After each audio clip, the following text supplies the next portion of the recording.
Okay, it's not the best photography you'll ever see. Perhaps the sound's a bit dodgy, but that's the way I roll. This is Iconic Brands.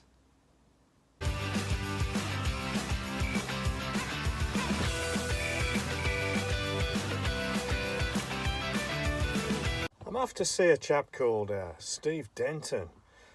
He's an auto electrician and mechanic. I've been using him for a while now, and I find him very useful. There's a few problems with this car that's arisen, and I'm going to get Steve to look at it.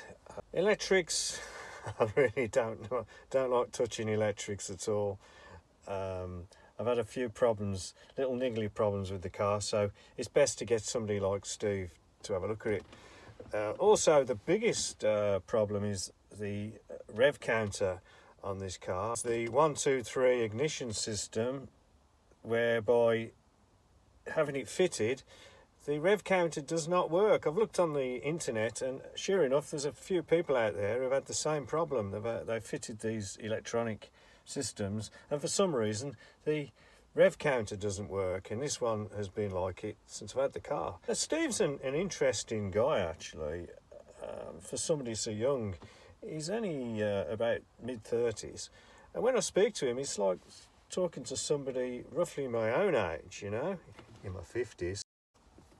He knows of things that happened before he was born. You know, it's amazing.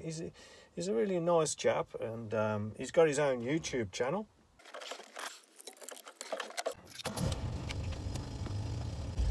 Northampton, here we come.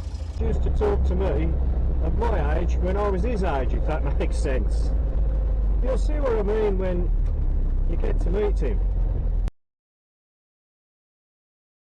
Sound horrible, but kids of today, they don't want to make things anymore. They don't want to get their hands dirty. I know I'm wearing gloves, but you know, it is later on and I want to eat my dinner with clean hands, but kids don't want to get their hands dirty anymore, and they don't want to make stuff. They want stuff just on the shelf and just fitted, and it's nice, it's satisfying making things, yeah, I think anyway. Yeah, so, like I said, even something simple like this little P-clip for us, it's quite nice, you know, and Job satisfaction, Stu. Oh, without a doubt. Without a doubt. I mean, you look at that will last the lifetime that Russ will have the car. That's put made by Steve Denton. Yeah, made by me. So we get a little branding stamp on it, and it's I don't know where it's changed the value of your car. Hopefully it's put it up. You never know. Okay, Stu, far away. So, am I talking to it? Yeah, I am. yeah. Right, so, what we're going to do is we're going to put a short joiner in there and there. Yeah. This will get us going for the time being. Yeah. Okay. If the battery's dead. And we're going to run it like this for now. Yeah. If this causes any overheating while you're driving, or these start to get too hot, or for 1,000,001 reasons, whatever happens, it doesn't work right, we're going to separate these, or you can separate these and reconnect it to where they connected it up to there, and discard that just down there just how where it was. It was hanging loose. That's right. So it's just that blue one on that bottom one. Correct. If there's a problem. If there's a problem. If this does prove to be successful, what we'll do is we'll shorten this wire and join it up to there. Okay. Which I can't see why it won't be. I think it will work. Yeah, it's just whether it's got a live feed and it runs the battery. It needs to be, it needs to be a switched earth, and that's a switched earth. I can't see why this won't work because it's doing the same as that. Okay. But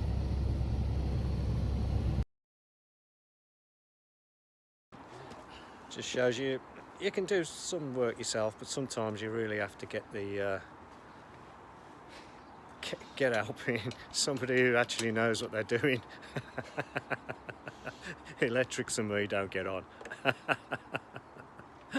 done doing Rossi's handiwork here for a bit more professional job. This is why I ask you, Steve. Right. So these Scotch locks, I can't stand these at all because they are just terrible connections. So we're gonna. It's not doing any harm because it's just in the way there, but we're going to tape all that up, and instead of having, I've just tested it, make sure it all works. But this is where Russ's problem was with why this number plate weren't working. It's because this little Scotch lock here weren't quite getting enough juice down it. So I'm just going to splice into the loom here and then solder a little wire, this little wire, onto this bit here, and then we'll tape it all up so it's nice and weatherproof. Rejoin it all up, and then that light will work hopefully forever and a day, or as long as the light bulb holds out.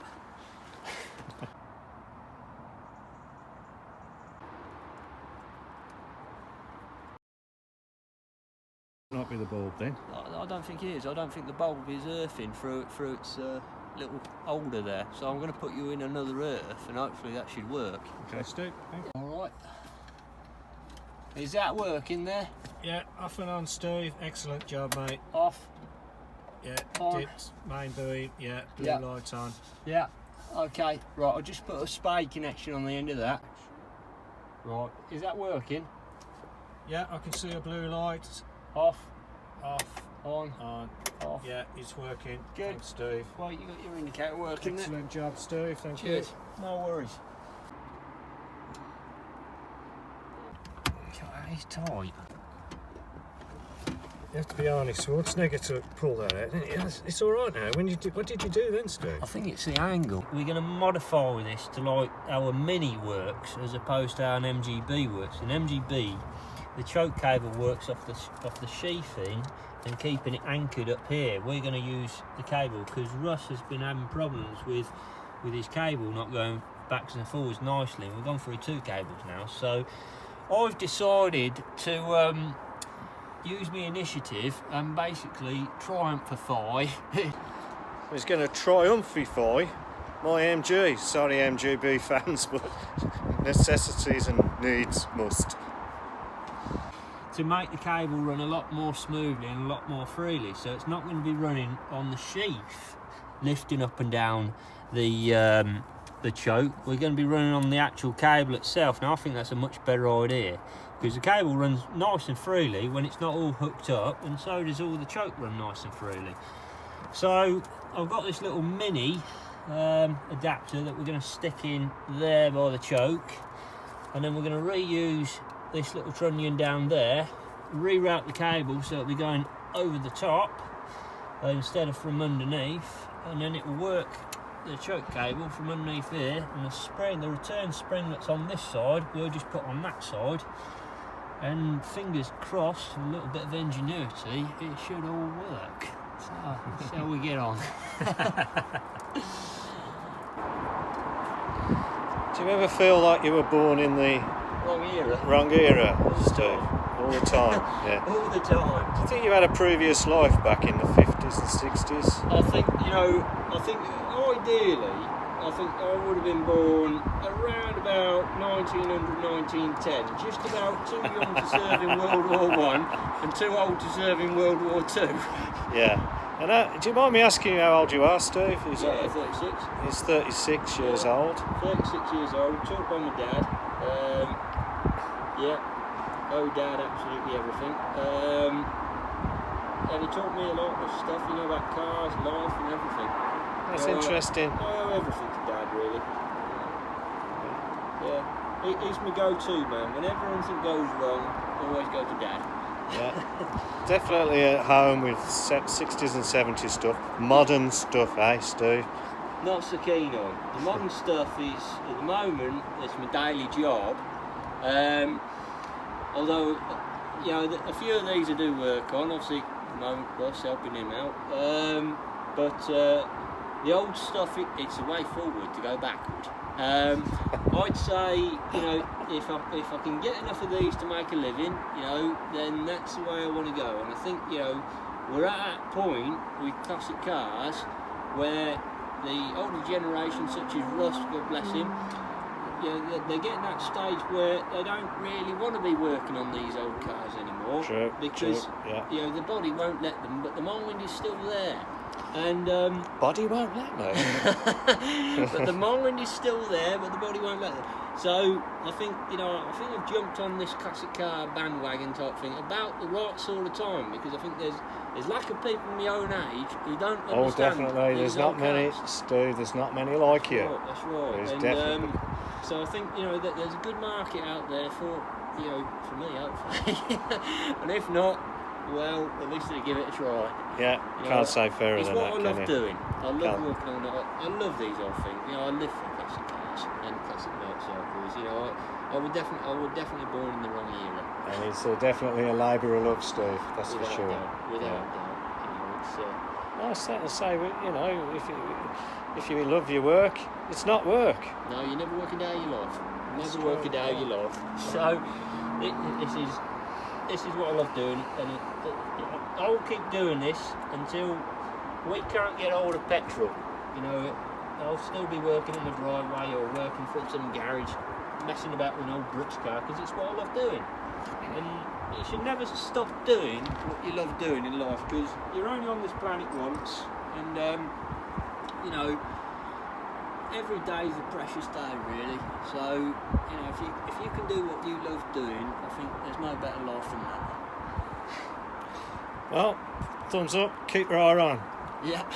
Get your car going, eh? Keep your eye on. I gotta keep him working. Actually, stop working now. So I better leave him alone.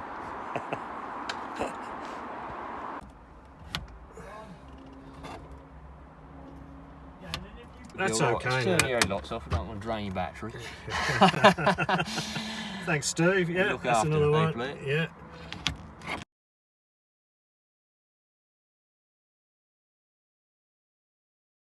So, anyone on Iconic Brands who watch my channel, please look up Steve Denton.